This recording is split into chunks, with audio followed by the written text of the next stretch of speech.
Shabbat Shalom. Both and. One of the more famous critiques that Jesus leveled against the Pharisees was their overemphasis on ritual laws as opposed to ethical laws. In the book of Matthew, this is related by his teaching that it is what comes out of your mouth that defiles you, not what you put in your mouth, meaning, of course, that we should be more concerned with our speech than with kashrut.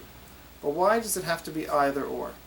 Rabbi Yisrael Salanter, the founder of the ethical Musar movement in the 19th century, taught that it is both and.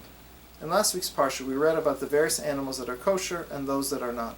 In this week's parsha, we read about various skin diseases, which the rabbis teach are a result of the sin of lashon hara, or wicked speech.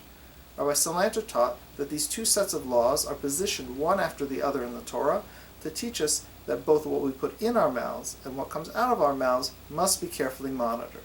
We shouldn't judge that one is more important than the other because the Torah doesn't. For the Jew who is strict at keeping kosher, but not so careful with his words, speaking lashon hara should be as disgusting to him as eating a worm. And for the Jew who's careful with their words, but not so strict about kashrut, eating treif should be as revolting to them as speaking ill of their friend.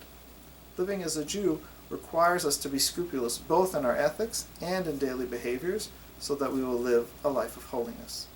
Shabbat services at TRZ this Friday night at 7:30 p.m. for Anniversary Shabbat, and Saturday morning at 9 a.m. For those of you going on the Shabbaton, I look forward to spending a wonderful Shabbat with you in Camp Ramah. And for those of you staying in Northridge, I hope you have a wonderful Shabbat at TRZ. Shabbat Shalom.